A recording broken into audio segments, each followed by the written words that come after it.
Hi guys, so welcome to the Dartmoor School Sports Partnership inset video for B netball.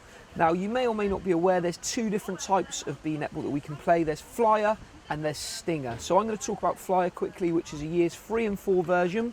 This is played on a third of a court. It's a 4v4 game. Children allowed an extra step when they've got the ball, and they've got 4 seconds to pass the ball when they do get the ball. If you do not have a set of hoops, you could use a set of hoops, you could use a small target at the end of the court. So it's a much more simplified and easier version for the children to play. The other version that we're going to look at today is stinger. So that is for years 5 and 6. Ideally that's played on a full-size court. It's a 5v5 game. You have the normal positions from high five netball, so you have no wing defence and no wing attack. Children get 4 seconds to pass the ball when they've got it, and they're allowed 1 step on the ball. The difference between high five and B netball is the children are allowed to raise their hands and they are allowed to jump to intercept the ball, which wasn't previously allowed in high five netball, but pretty much the same because children used to do that anyway. So what we're going to do in this little session is we're going to show you some little passing drills, some shooting drills, and we'll also show you some games for stinger netball and flyer netball. Thank you. So now we're looking at passing. A couple of key teaching points that we want the students to do when they're passing is we always want them to make a target with their hands that their person has to throw the ball to. So they have their hands up ready, and then they're always making that target. You'll notice here as well we've got a different range of passes. So we've got some people doing a nice straight pass, which is ideally what we want, but that is a little bit more tricky to receive the ball and to always make sure we catch it. We've got some other students doing a little bit of a loop on their pass, so it's a little bit easier to catch.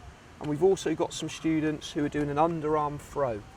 We ideally want to do the underarm throw if they are not competent and able to catch the ball. If your students were struggling a little bit more, some of the things you could also do is you could get them to step in a little bit, so they're maybe 1 metre to 1.5 metres apart, and again their success should go up.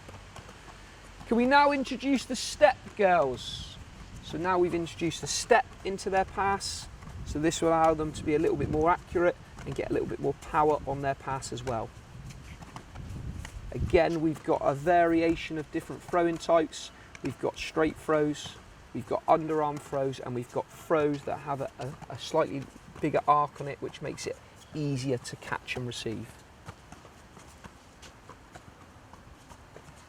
So in a minute we're going to look at passing on the move, and what's going to happen is the person that receives the ball, they just stand still and hold the ball and wait for the next pass. So the person that doesn't have a ball, all they need to do is go around and find a ball and receive one. Can we now do some passing on the move?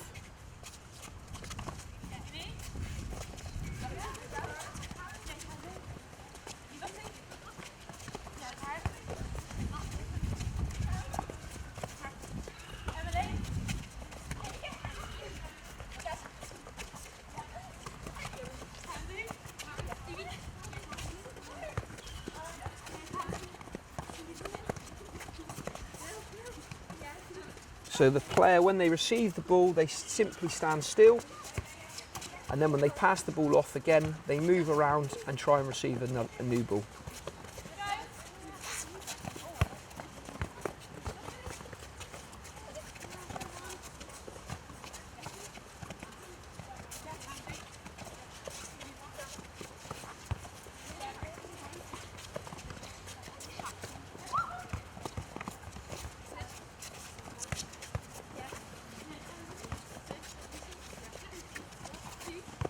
And what you'll find here is, with the primary school students especially, they may try and throw the ball over a large distance, which enables the drill to break down.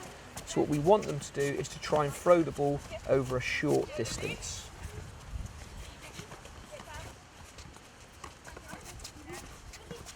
So a key teaching point in your primary school settings will be to encourage the students to pass the ball over a slightly shorter distance. And as you can see now, we're having a little bit more success and the balls are not falling on the floor quite so much.